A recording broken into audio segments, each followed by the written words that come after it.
Welcome to the At the Table podcast, episode 3. Yes.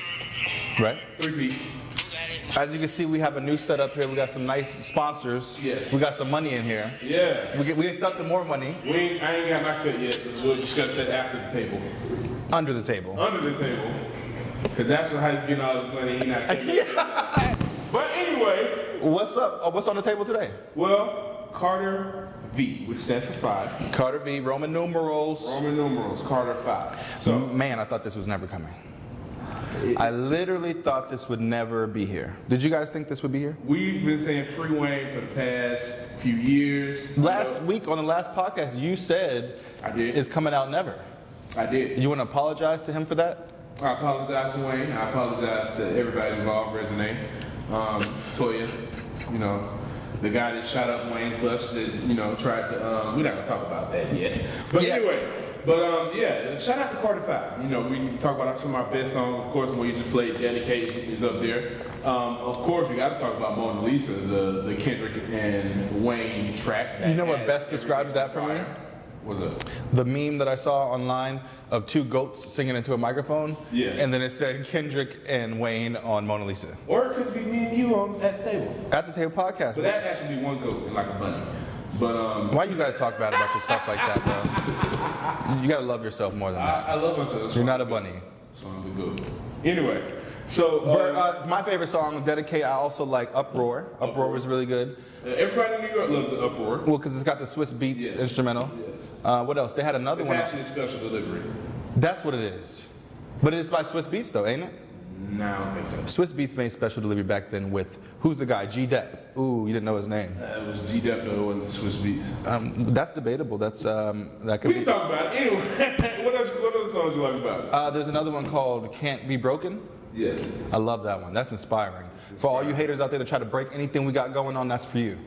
Like we break bottles over you haters' heads. Like Remy Ma does. No, Remy Ma busts bullets. No, the Brat. Remy, yeah. The Brat busts chicks in the head with bottles. The Brat hits bitches on the head with bottles. What other song you like? I think that's as far as I haven't listened to all 23. I was surprised he put that many out. To be fair, I'll give Wayne a benefit of the doubt. It's actually 23 and like maybe 4 or 5 skits. Okay. It's kind of like 18 or 19 actual. Which is what it should be, how it used to be. Yeah. Didn't it sound like it was actually recorded back in like 2010 though? Some of them. Which is, of course, I wouldn't say 2010 because Carter 4 came out in 2011. When did Carter, did it? Really? It did. Yep. Because I remember that's when he had a bunch of... You're right about that. He had a bunch of interludes on there with different artists. He had he had Andre 3000, Bun B, Tech 9, all the interludes, Nas. Yep. So, and those are some of the best tracks on there. So you're right. Shout out to Wayne. Okay. So, yeah, those are my favorites. Next thing, Birdman and Thug versus Wayne. Man. Interesting. Over the past month or 2, Birdman has gone out of his way to prove to the world that him and Wayne are good, that they're straight. But it comes out last Friday that Cobb County is investigating both Thug It would be Cobb and County, Birdman wouldn't it? It would be Cobb into County. the shooting of Lil Wayne's tour bus. Fuck Cobb County. A few years ago. How's it fuck Cobb County? They shot the bus up. Well, Cobb, nobody likes Cobb County. Well, I think Wayne would like it if he finds out who shot his bus up. That's not something that you can sweep under the table. Yeah, big boy. Sorry about that death tip I gave you last week, bro. We cool though, right? We good. We good. Good. I'm gonna get you that 50 million, when I got it. Wayne ended up getting the money back. Well, at least he got to release the Carter 5. Wayne ended up getting the money. But anyway, Thug, I heard. I can't be putting all this out here. I live in Atlanta, so we know what it is. So I can't really be talking too much about anything like that. But he's involved with that too, ain't I don't know. Allegedly. I don't know. Allegedly. I don't see nothing. I don't see it. I'm blind. Blind to your haters. I'm blind to everybody. I don't see nothing. What's on the table? But what about that though? For real, if that really happens, if that's the case, what do you think about that? Thug already has a bunch of things he's going through right now legally, so this is just be another. But putting a hit out on your son though.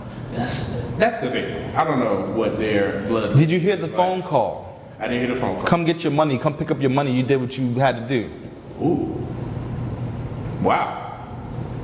Then a couple minutes before that, Thug was calling up the phone. 4 or 5 calls to the guy who did the hit. Birdman, right after the hit, 2, 3 calls to the guy. Damn. The guy's in jail now. All this over music? It's a lot of money though. It's deeper than rap. Yeah, but it's started by rap. Well, I gotta get off this subject because I like my life. And I want to make it down to 2019. I'm gonna make it to 2019. Or this is gonna be a solo show. That's fucked up. That's all you care about is the show? The show must go on, ain't that right? Next subject! I'm tired of talking about this guy. I don't want to talk about this guy actually anymore. You wrote it down and you printed it up. I did not write this down. This is what the people wanted to hear about. You wrote it down, you printed it up. So let's talk about the next subject, which is SNL Kanye West. On the Make America Great. I got a new sound. MAGA. Sound. MAGA. MAGA hat. And the quote says, if I am inspired by you, I don't have to agree with the your Yankee policies. paper planes. Where's the paper planes? Over there. I got this from New Era. Shout out to New Era in Chicago. They let me go to their actual headquarters with Jabrizi and pick out a whole bunch of hats. Shameless Jabrizi plug. And he went off the. He went ham with it. He took like 20 hats. I was like, dang, bro. You know, maybe just get 5. But he's like, nah, bro. I'm gonna get 20. And but shout out to New Era. We about to have them Jabrizi caps coming soon. So we're talking about hats. Kanye wore his Make America Great Again hat. MAGA. What do you think about this? I just think at this point it's obvious that he's trolling. I mean, at this point it's just like, all right, it was cool. I mean, it was never cool, but it was like controversial in the beginning. But now it's just like, you're gonna wear the hat? Well, yeah. Yeah, I agree. I think somebody else said like this is kind of like when a kid that's like 9, maybe in between the ages of like 7 and 11. They do stuff just to be controversial, just so they'll have somebody to say something. To get a reaction. Yeah, just to get a reaction because they want to stand out. And that's what he does look like. They may not be particularly extraordinary, which is, in Kanye's case, of course, not the case. He's a great rapper.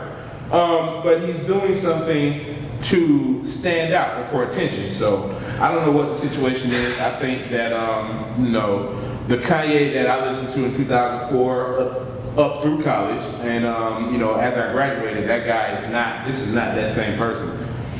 So yeah. Yeah, it's almost to me like a midlife crisis. And like you said, he does seem like he's acting like a 7 to. He looks like a little kid. He's doing songs with Little Pump and dressing up in a Fiji sparkling water. I mean, I love sparkling water. We already talked about that last podcast. But really, bro, you look like you're really clowning yourself. Yeah. You look like a fool. Yeah, with your pants on the ground. Pull up your pants. Shout out to Bill Cosby. Shout out to, I don't know how we left that off the table. You wrote the list. Woo! Cosby's in jail. I heard he was falling down and getting hot dogs thrown at him. You know what? Let's finish this one and then we'll go to Cosby because that is a situation on the what he said what Kanye said about Trump after SNL, like after it went off air, he said some stuff while they were still recording, but of course SNL didn't air it. But basically saying, I don't see why everybody's so upset about me and Trump, and he's a racist, how could you like him? And he said one thing that was really stupid to me. He was like, just because I'm inspired by somebody doesn't mean I have to like their policies. Well, and I'm like, bruh, this is not about policies. This is about whether or not you are a racist, and he don't even like you, so how could you be inspired by him? Well, I think in that respect, Trump's policies aren't new. They're just really public now.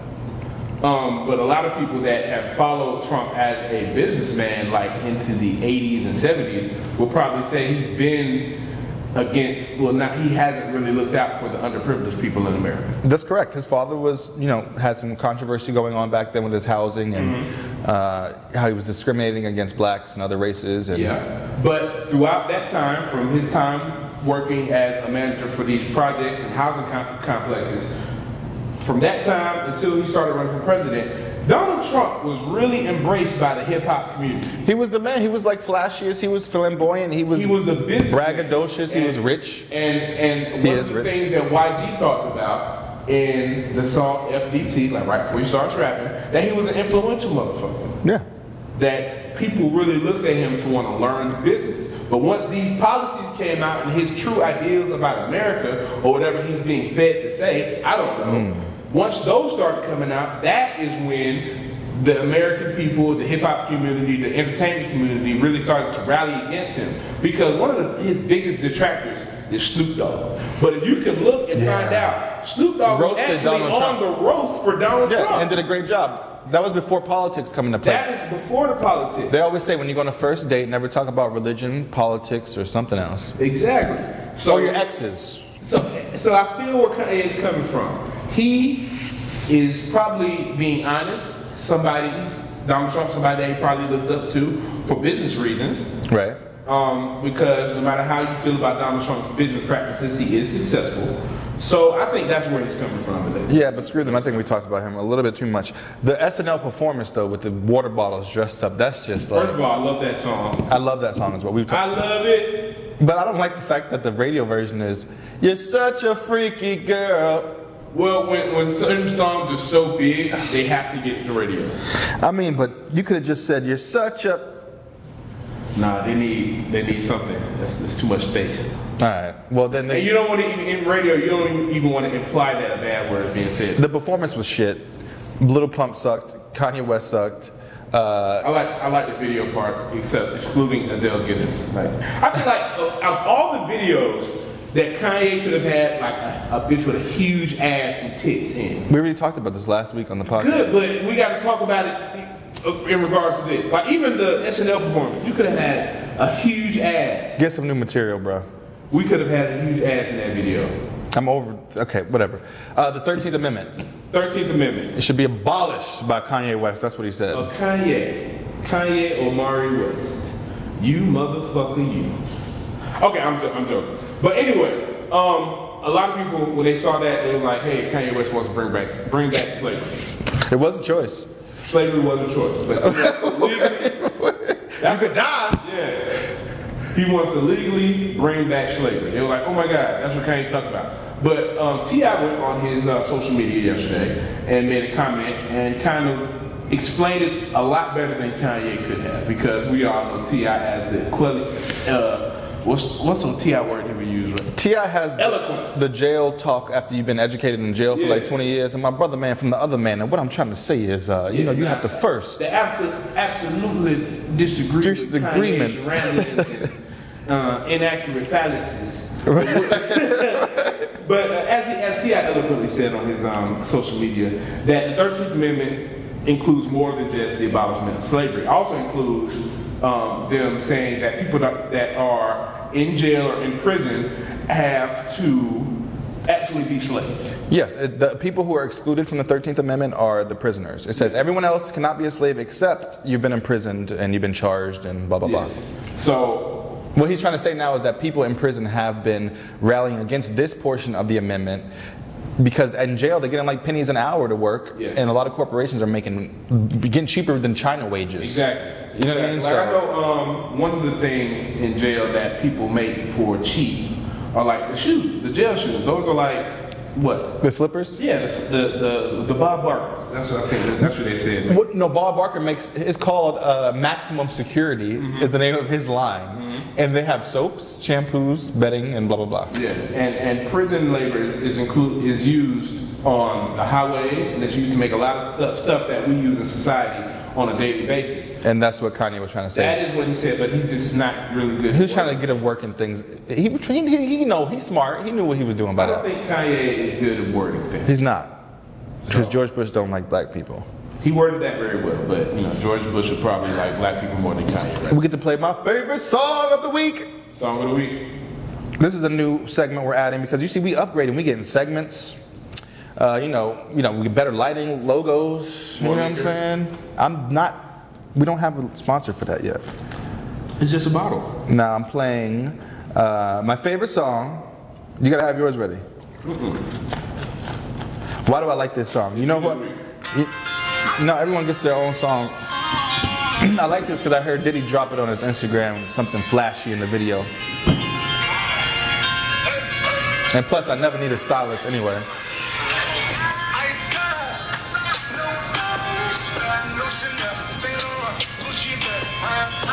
I don't like this song. And I'm a guy that likes Drake.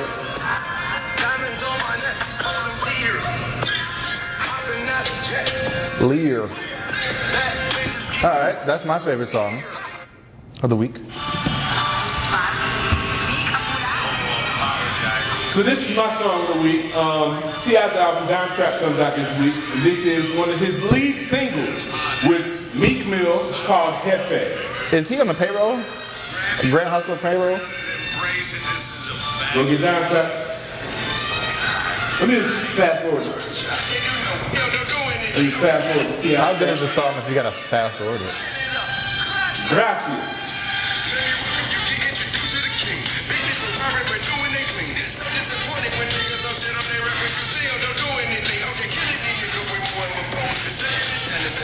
Down Trap in stores this week. All right, so we want you guys to comment below which song is better. Which do you prefer? Down Trap, Jefe. Or my song, which was? No Styles. Thank you. I ain't even got to say it myself. You know what I'm saying? I got my co-host to do that. Anyway, Cardi B club fight. Oh! She's getting a lot of bad PR. What happened to the good girl that everybody loves who's just so happy to be in the industry? Wait a minute. What? Who? When was Cardi B ever the good girl? She was the good girl that everybody adored. Okay, let's rewind. You don't got that? Tiago.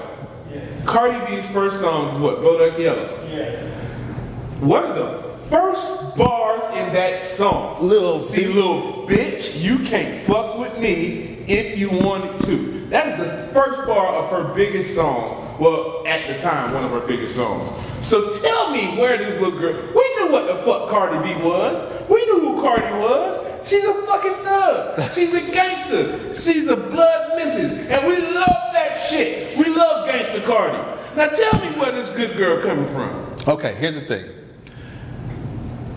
It doesn't matter what he says. I like gangster until it's actually life or death. No, you know fuck that. I like my gangsters to live that shit they talking about. That's why I appreciate T.I. because he actually did that shit and he grew up from it. Okay, maybe this is what I should say. I like my gangsters reformed. I don't like them still active. How old is Cardi? Like 24? Right. So the fact that she's still active is a fact that I can't relate to because when you're active, you're still doing emotional, irrational shit that could jeopardize your life and career. But after you get past a certain level in the game, then you're like, bro, I got people to do that. I ain't even getting touched by nobody. You won't even hear nothing about me about doing nothing like that. Well, so that's why I'm like, I can't really get into this stage. I'm gonna appreciate Cardi. But Jay-Z, on the other hand, yes, Jay-Z. Jay-Z's 50. Yeah, but Jay-Z, even when he came out, he was still in the same thing. He's never been in the trouble with the law. That one time with the bottle and the thing, that's it. Anyway, thanks. Cardi B. I proved a point there. Cardi B is who she thought. She is who we thought she was, and we appreciate her for that shit. I don't expect Cardi to be this eloquent, well-spoken person. No, I want Cardi B to goddamn smack bitches and hit bitches in the head with bottles and have sex with her husband. Obviously, you don't care about Cardi B's well-being. I do care about Cardi B's well-being. If you want her to be going and risking her freedom by doing outrageous activities like you suggested. Anyway, she was charged with reckless endangerment and assault. Everybody go to jail sometimes. 2 charges in New York. She looked really nice walking out of the jail. She was waving with makeup on point and everything, hair, red bottoms on. Mm-hmm. And basically the quote says Cardi B was throwing chairs, bottles, and hookahs in the club at 3 a.m. My type of hookahs? You throw hookahs though? You know how big hookahs are? Hookahs is dangerous. Hookahs get kind of fucking big. My type of bitch. How do you throw a hookah? That's just mean you was just grabbing anything you slept with my man. Now, what I would disagree with is you don't need to be going after the bartenders for that shit. Take that shit up with your nigga. I agree. I always say it's stupid to go after the other woman. No, so I can't see that. Oh, I just got a text from the producer. He told me to say, what did he say? Ask what viewers is what he was trying to say. Ask what viewers should want to see on the next episode and do all shout outs. So viewers, what do you guys want to see on the next episode? Let us know in the comments below. And subscribe up here. Subscribe. Over there. And like below. And drink here. No. Because apparently I'm alcoholic. That's what my grandmother said. Granny, if you're watching this, I think you're right. Okay, yeah, so At the Table Podcast, episode 3. It's been a pleasure. Thanks for watching us, guys. I appreciate you. We shortened it up this segment, so next week we will see you. And we're out.